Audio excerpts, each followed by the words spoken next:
This is going to be a long video, fairly in-depth, so you might as well make yourself a cup of tea or a cup of coffee. It's late at night, wherever you are, if you listen to this. It'll be fairly in-depth. Now, because of the whole Epstein thing, I'm starting to see this whole satanic pedophile things creeping up again. And the main reason for people who are saying that Epstein was involved in the occult and all this stuff is because that building on the island. That could be a yoga studio. You don't know what that is. Now, I watched a video the other day, and also rich people are tacky, really tacky. I actually watched a video the other day, and it was a woman called Amazing something. I don't know. She seemed like a nice enough lady. Very good stuff on Epstein at the beginning of the video, and then of course you got a dragon, Jack Parsons, the OTO, and how they're all satanic and all this nonsense. Now, this does two things. One, it goes down the same pointless rabbit hole that creates titillation. It makes all the dumb truthers go, "Oh, satanic pedophile!" And they all jump on board. And the second hand, it, all the spookiness and that kind of thing. And on the other hand, it takes away from what the reality is that all Epstein was a pimp.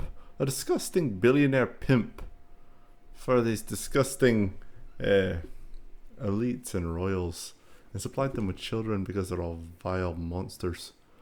Disgusting child rapists. Not all of them, but that's what that's all about. Nothing else. So what you're doing is you're kind of distracting from the truth a bit by adding titillation because it suits a kind of spooky agenda, occult and all this stuff. Now, this brings up the whole thing of the occult, the elites working together. And what that means, well, the first thing you have to associate or dissociate what the occult means in terms of its etymology from what you might think it means. So say the occult, right? Basically means hidden. Occultic just means something that's hidden. Well, if you think in terms of espionage, very, very much so. It's always been a part of governments and always will. That's why you hear these people, "I want to open a transparent government." It's like saying I don't know. It's like saying you're a vegetarian that eats animals. It's just like that. It's nonsense. Blah. Government needs control of the mind. So as for an open and transparent government, it's like something that doesn't exist. It's like these anarchists in England who are pro-EU. It's that kind of, what? It's the same thing. That's always going to be, government's always going to have official secrets around espionage and spying. That'll never go away. Because you signed up for the idea of government. Unless you're an anarchist, you have no right to complain about that. When people talk about this stuff, people are talking about the occult in the esoteric form. Magic, rituals, ceremonial, religions that would not be Abrahamic in focus. That, of course, is what this video is about and what you're dealing with there. Now, it's always been a part of the power structures forever. The earliest human beings and Neanderthals, or whatever they were in their caves, had the priestly class who operated and functioned directly under the control or on the side of the control, the chieftain or the leader of the community, the primal or aboriginal community. All you have to do is go to aboriginal communities or any kind of primitive, native, or primitive world, and you'll see the witch doctor, the holy man, the shaman, operates as a kind of auxiliary power structure for the kind of spiritual authority next to the chieftain. So it's always been there, see. So how anyone is surprised by this is beyond me. So you have, you just think back to the classical world, Greek and Rome. You have the Oracle Delphi. You had the vestiges in ancient Rome, Vestal Virgin.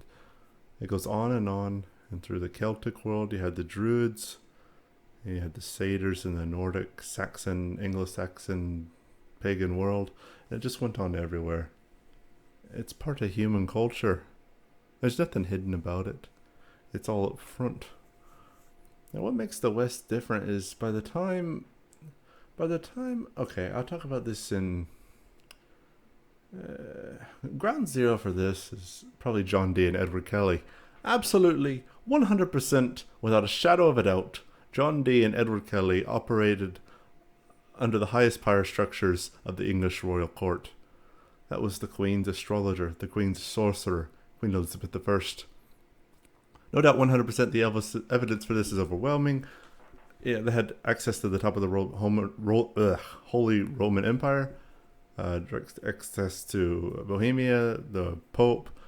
They're involved in everything: spying, astrology, witchcraft, summonings. You name it, they did it all. Incredible people. Mark Kelly, he has a bad rap by history, but that's due to the fact he wasn't seen to be approved of by the Queen. So a lot of these biographers tend to be royalists, in a sense. Kelly's okay because Her Majesty approved of him, this kind of thing. You get a lot of nonsense. So absolutely 100%. He created the British IMP Empire. He came up with out of a dream or invocation or whatever it was, a mystical feeling to create the British Navy and exactly what ships were needed to defeat the Spanish Armada. The man was, Dee was a genius, an absolute genius, but Kelly was too, just didn't get enough credit because he wasn't connected to the royalty in the same way, and the biographers put him down. Now, that was the beginning of the Renaissance, and the Renaissance was the return of classical paganism. Christianity had been a catastrophic failure in Europe and had led to horrible living conditions and horrific social conditions. It was just awful. And cities that once functioned very well under classical pagan structures fell apart and became cesspools of disease. The whole pharmacia idea of, remember, pharmacia literally means sorcery or witchcraft, as well as potions and spells. That's where you get your pharmacological companies. That's where it comes from. They knew about the placebo effect, but they called it magic. So here's a piece of a bay leaf. Take it on a full moon while you're menstruating, and you'll conceive. And the next time you have sex, and that was the placebo effect, or it'll cure your toothache or whatever. They knew about the placebo effect. They didn't call it what it was. Modern science won't call it what it is. Magic, sorcery, witchcraft. And they're honest about it. And so it came back big time during the Renaissance. And the Renaissance became the salvation of Europe. God, I could only imagine if it wasn't for the return of classical paganism during the Renaissance. Could you only imagine what Europe would be like today? It would be like the worst. It would be like Afghanistan. That's what it would be like. That's basically saved Europe. Now you have the religious wars between Catholics and Protestants. Because basically, first of all, if you're a Protestant, you're not a Christian. You're a Jew. If you follow the King James Bible, you're a Jew. That's what you are. A Nordic Talmudic. That's what you are. You follow the rabbinical texts to the T. If you're a Catholic, look, if you're going to be a Christian, become a Catholic and don't go to Mass. Just become a Catholic. Because 70%, Catholic is 70% paganism with a little bit of Judaism thrown in. And that's it. That's what Catholicism is. Where if you're following the King James Bible, you're 100% Jewish. I know this is amazing to you. All you types are going, oh, well, I support the real Jesus.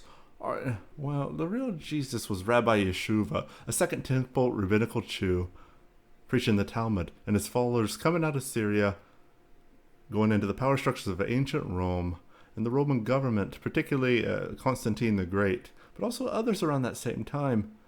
They understood the power of creating this myth and making it work for the power structure. You already had most of the Roman legionnaires following the Persian monotheistic religion of Mithra, so it was a perfect and easy transition over to make a religion that makes people subservient. The meek shall inherit the earth. It was to make you weak. That's what that was about. So the Roman power structures and the Flavians. Read Joseph Atwood's Caesar's Aside. Read that, and there's no way for a second you could believe the Jesus Christ story in the real. Even Pope Leo said, it was noted by two cardinals around him, that he said, this myth of Christ has served us well. You can't be sitting there saying the elites are all controlling us with the occult and then invoking Christianity, because you're invoking the ultimate occult spell, which is Second Temple Rabbinical Judaism, thinking you're somehow the real religion.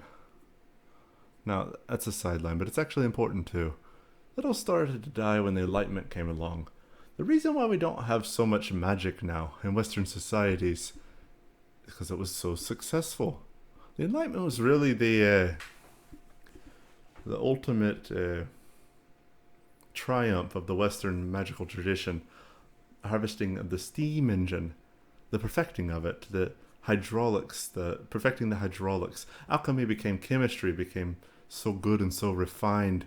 You had other things like astrology, which had emerged fully into astronomy. It was good and bad. It didn't mean the fringe didn't go away. You had things like electricity, and electricity was the ultimate form of Western sorcery, the harvesting of the electron. Nothing has achieved like this anywhere else in the world. We simply became magicians. Simply became the Marconis, the Teslas, Alexander Graham Bell, Braun, Crookes. These were the people who became the wizards of the future. So on. And even, Tesla deserves his credit, even though people think he's not well known. He's very well known. That's just a myth that's put out there. Anyway, that was it. We had magic. The triumph, the Enlightenment, Freemasonry became the kind of stewardship of the magical tradition within Europe, and that was central to government as well. The United States was absolutely founded as a war against Christianity. Many of the founding fathers of the United States absolutely hated Christianity with good reason, because it made people weak. And that classic pagan tradition didn't. That's why they called some of their slaves things like Flavius and Cassius. They gave them these names because they were trying to bring back the classical neo-paganism, because they knew that was the better structure than Christianity, because the poor and middle class were weak because they were told they're weak. That was what it's all about. This is why they were so successful. These men were absolutely genius. The founding fathers, George Washington, totally understood the idea that Christianity was poison, and I totally respect all these people. I totally respect them. And then we had no need for it anymore. And the power structure became, unfortunately, increasingly Abrahamic, to the point where the Abrahamic mind holds stewardship over everything in government. And people go, the elites are all satanics. No, they're all Christians, Jews, and atheists. And that's what they, people say, let's go through the conspiracy theories down the line. Let's go through them. You have Albert Pike. Absolutely, he was a dodgy character. He had a tremendous amount of power. But again, he's overrated. He's been blown out of proportion. He was in many ways a seer. He was definitely a seer. But he's probably the American Crowley in a lot of ways. And again, he rejected Christianity as any sane person would. Unless you're a non-church-going, mass-going Catholic, of course. That was dodgy there. But you have people saying things, what about the Lucius Trust? And I have no problem with Luciferians. And that infiltrated its way into the United Nations. Basically because the UN was looking for a new world religion. And, kind of to replace for Christianity. And, well, they flirted for a while with the New Age thing, the whole Theosophy thing. The Theosophy thing was very big in the founding of the League of Nations, which became the United Nations. Now, this wasn't done for any sinister reason. They were just looking for a middle ground. You can also find the High movement was very big within the United Nations as well. It was very heavily pushed, other than anything Lucian. in philosophy or New Age. It was pushed much, much more as better integrational faiths of East and West because of Jesus and Muhammad and Buddha and all this stuff. It's kind of like the Middle Eastern New Age. And so it was seen as somehow connected as with Zoroastrianism and things like that. It was just another made-up thing. Just like a lot of that stuff. Yeah, the real litmus test is they never give you polytheism, because polytheism will never work in a government structure in terms of the Western idea, the European idea, because you'll never ever see him say, should we try? You'll never see Russell Brand go, oh, I've got a spiritual consciousness, I'd like to try paganism. No, because it takes away the idea of one God and his socialist one world rule thing. What about Hinduism? Same thing. A polytheistic mind is a mind that is diverse and can see things from different angles. People say, what about India? Let me tell you something. India, without having to put guns to their people's heads, like China has been a remarkable, successful democracy. Nearly the same population of people, and far more culturally and ethnically and religiously diverse than anything in China, and yet they have managed to hold that democracy together against unbelievable odds. The Islamic world trying to destroy them every 5 minutes through that. Don't even call Pakistan a nation. Pakistan is an Islamic enclave that tore apart the Punjab in India, and then eventually Kashmir away from India. And India is a horrible place. India is not perfect. India has the caste system, and I have thoughts on that, about what it really is. It's not as bad as people think. And India, remarkably, has maintained a fabulous, healthy, and successful in terms of the real sense, the book sense, democracy, for longer than any Abrahamic.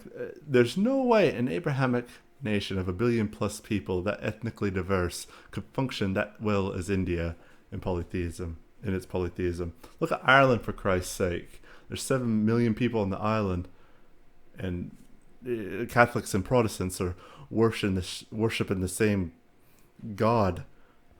They can't even get on for the most part. And yet in India we have these multiple faiths and multiple versions of Hinduism, Islam, Sikhism, Zoroastrianism, Christianity, Judaism, everything. And yet they have a very functioning democracy. What's that from? Polytheism. This is why you'll never hear these elites talk about the idea of, I listened to a panel of the sacredness of the Lovecraft's Necronomicon. They were saying, if you read Lovecraft with a polytheistic mind, or with a pagan or Hindu mind, you come away from those stories with a very, very different view of that Lovecraft's work. If you do, then it comes from guys on stage saying, we have better translations of the King James Bible. It's closer to the Talmud. I'm not saying there's anything wrong with the Jews or the Talmud and the Torah. That's your own business. I'm just telling you the truth. I don't have a problem with anyone's religion. I don't care what you worship. That's your own business. I'm talking about the idea of why you think the occult is bad. I've gotten off on some tangents here, but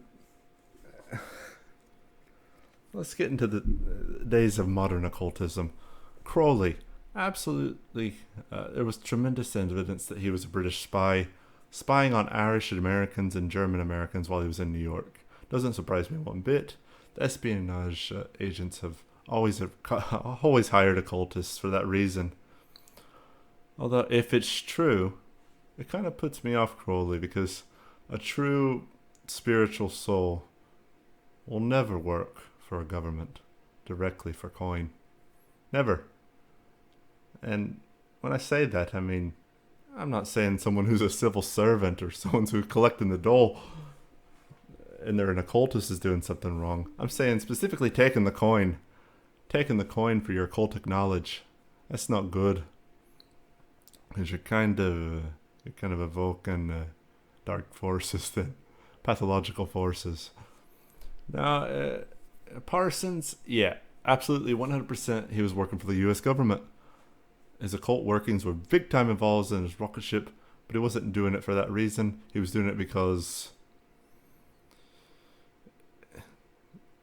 he was expressing himself spiritually. Now, Parsons is a fantastic, interesting comparison, and you can't sum him up as a devotee of Crowley. He was more complex than that. Remember, this is addressing what this woman said in the video. The Babylon working and the Moonchild working is not the same thing. Moonchild working is what caused him to be thrown into the Gape Lodge in LA by Crowley. Had his leadership taken away. There was also internal infractions at the time. And the Moonchild working was probably the first, although Osmond Austin Spare was kind of the father of chaos magic in terms of being an artist and everything, getting away from ceremonial magic. That's why Crowley became dated very, very quickly. And also why he felt threatened by Parsons and Hubbard performing the Moonchild ritual, because what they were doing was they were really doing chaos magic. Moonchild's a fictional book. It's not a grimoire of magical practices or anything. It's a fictional book. And that working it infuriated Crowley. And he was calling Parsons something like a simpleton and everything. It's because Crowley was recognizing that he was becoming obsolete at the end of his life, or his form of occultism was becoming obsolete. That's why Crowley is one of the elites is absolute nonsense. The elites tried to destroy him every day of his life. And the thing about him being the grandfather, or the father of Barbara Bush, that probably could be true.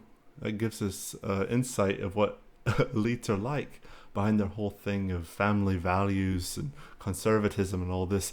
They're all going to sex parties. And again, no problem with sex parties. Just make sure they're of age. And don't go around saying, I practice a Christian family values and all this kind of thing. But, as long as they're adults, they're fine. Now, the Parsons thing, again, the Babylon working by L. Ron Hubbard, another misunderstood character. The guy was a fucking genius. I mean, he created a massive religion based on his own magic. How many of you have ever done anything like that? Oh, he was an evil man. So what? Everybody's got their problems. He did what he did. No one's forcing you, putting a gun to your head and join Scientology. You step over the threshold of the gate by your free will. So that the Moonchild working might have led to the death of Parsons, because it's probably too early in history for chaos magic. Maybe. More or less. The FBI murdered him because he was selling secrets to the Israelis, or doing work for the Israelis. So after that, what do we go after that? Well, they had a big disclosure of the elites in magic through the work of Dennis Wheatley. And Dennis Wheatley was basically a whistleblower. Those books, everything, Secret Strange Conflict, The Devil Rides Out, all the ones in between, of how the elites get up to. And, he was showing how magic was central to government. Of course it is. If you're fighting a war, okay, and whether you're on the Allied or the Nazi side, you're going to do everything to try to win that war. And if you do not use the occult and magic, then you're not fighting a war completely. There's 3 fronts. The attack front, the defense front, and the psychic front. The psychic front is fought on the battlefield of sorcery. This is one of the reasons I've made this such a part of my life, because it has me understanding, I know what they're up to now. Yeah, I'm not going to sacrifice myself to these people holding the Bible going, onward Christian soldiers, when they're using the real shit. I want to know what they're doing. And also, it's greatly enhanced my life amazingly. And I cherish the moment at 11 years old or 12 years old when I bought that David Conway book in Easton's bookshop. It's put my life in a fantastic course ever since. The dreams become reality. it, it functionalizes the dreamer inside of you. That's another side. That's another video. So, the Third Reich or National Socialism, were they in the occult? Absolutely, 100%. National Socialism was communists who dabbled in magic. National Socialism was magical communists who dabbled in politics. That's what they were, not the other way around. And if you read the book Walpurgis Night, which basically shows the occult formations leading out the Freemasonic occult world of Germany with what they weaponized with National Socialism, it's all there. It's talking about Felixburg Castle and all those characters connected to it, the Haxan thing. It's all in there. It's all out there. It's not even hidden. What's amazing is I even see occultists saying there's no real evidence to connect the Third Reich to the occult. There's fucking shitloads of it. It's everywhere. This is why they're so advanced in science. Oh, the Nazis. He's promoting Nazis. No, I'm telling you why. Why they were able to get the first rocket in space. The space program would not have been possible without magic and sorcery. That's why Jack Parsons was involved, and that's why the Third Reich were involved. It's really that simple. And this is why the Russians failed. Because they tried to get them. Ultimately, they failed in the end. Because they had a space program that was exclusively based on science and atheism. So look up cosmism.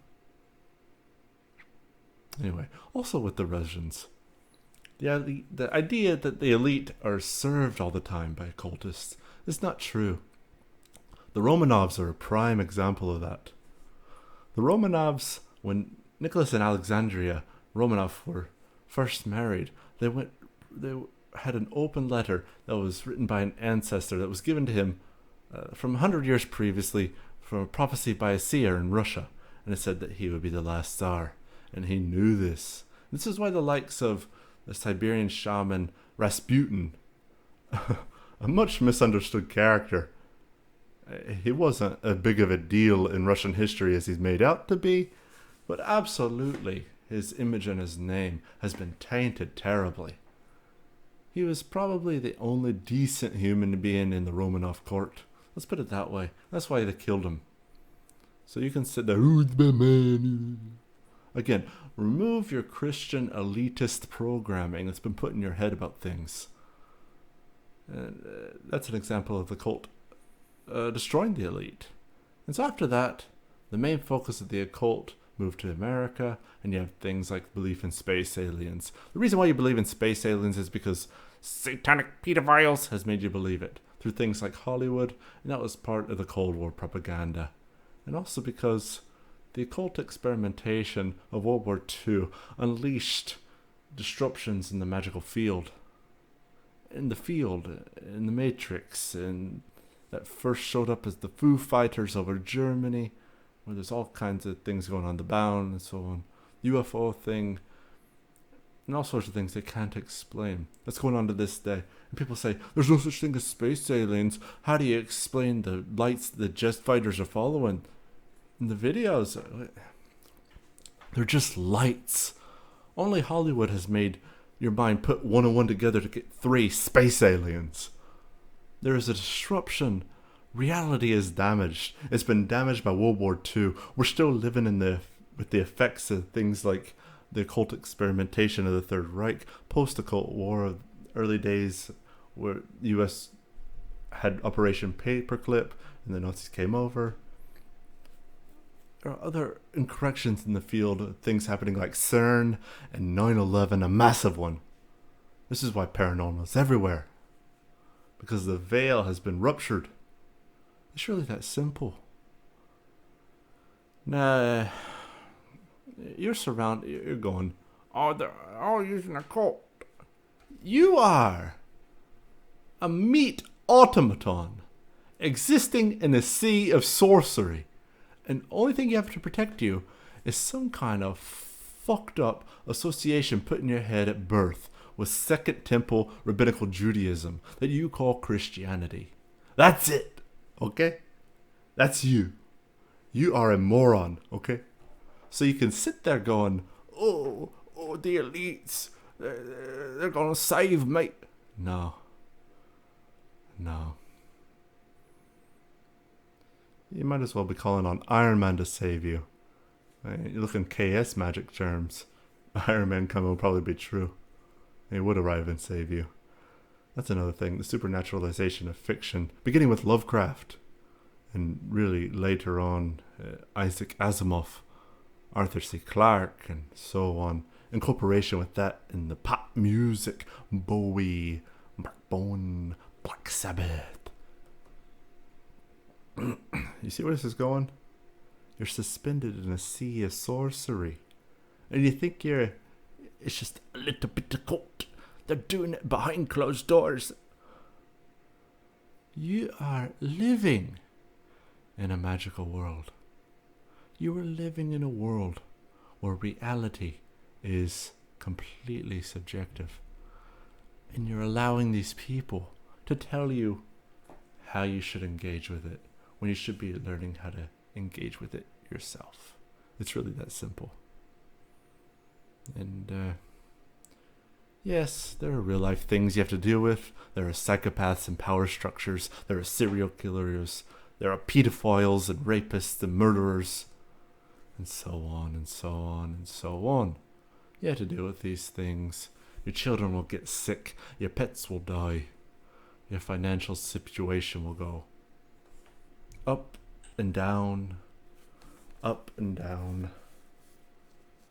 All these things will happen. Sometimes you'll lose people you love, but you will not be able to deal with it unless you actually follow a life course that's away from what you're indoctrinated with when you're growing up, because you'll find it forever torment, and you'll never learn from the mistakes of your past. You'll always be continuing repeating because somehow an element within you believes salvation is possible by external sources. And people say, okay, well, you believe in pagan gods like Odin or Lucifer. I don't believe that it exists as a person. It's an embodiment of different archetypes. It's what it represents in a power force in your subconscious mind, just like all the pagan gods. This is the power of polytheism, because each god or goddess addresses an aspect or a relationship with the consciousness. Whereas if you only have one god in space, and you're totally dependent on the word, you're really no better than what they call a sheep. And that's why they call you the flock. This is probably the most dangerous stuff you'll ever hear. It really is. I know it's funny, but this is the most dangerous knowledge there is, because they're all terrified of this. They're all terrified of this. Now you look at how bad it is. You see someone like I'll give you an example. Sinead O'Connor. Sinead O'Connor is an Irish woman, okay, right? She has dabbled or become obsessed or affected by Abrahamic religions, but has never once, like Russell Brand, looked at paganism or Hinduism. She's a Muslim now, and she was a Catholic priest before that. Even when she tore the picture of the Pope, she was still pushing the whole thing that she was a Christian. Look for what they never tell you to be. And even when they had the 60s, like Ravi Shankar, this kind of Hamarashi became important, you show me any one of those news reports or anyone that did interviews with those people who brought up Hindu polytheism. They would say things like Zen. Now, the reason that they love Buddhism is Christianity of the East. It's a single man. That's why they have these sages going, Buddhism is not really a religion, it's a philosophy. No, it's a fucking religion. In fact, all religions are philosophies, because there's no such thing as a god as a being. You are God. Your consciousness is God. So, please do not get sucked into this thing that the elites are all dysfunctional because they dabble in the occult. The elites are dysfunctional, but because they're the elites. Absolute power corrupts absolutely. They go to private schools like Eton and Harrow. They go to places like Cambridge and Oxford, the Cambridge in America, and the Ivy League school and Skull and Bones, where their lives becomes further and further distorted, and they become further elitist. And they don't get any satisfaction from anything in life. That's why they move on to things like children and teenage girls and children. A lot of them are psychopathic. If they're not born psychopaths, they're immediately, become proto-psychopathic. Things have been done to them, like have been raped as kids, and these hazing rituals in Ivy League colleges and so on. That destroys their mind, but it creates a dissociation, which they're decent. It becomes a servant of the system, and that's the purpose of it. When people say things like, "Oh, Epstein did what he did because he's a Satanist or he's the occult," what's that doing is it's putting you further away from your true and personal salvation.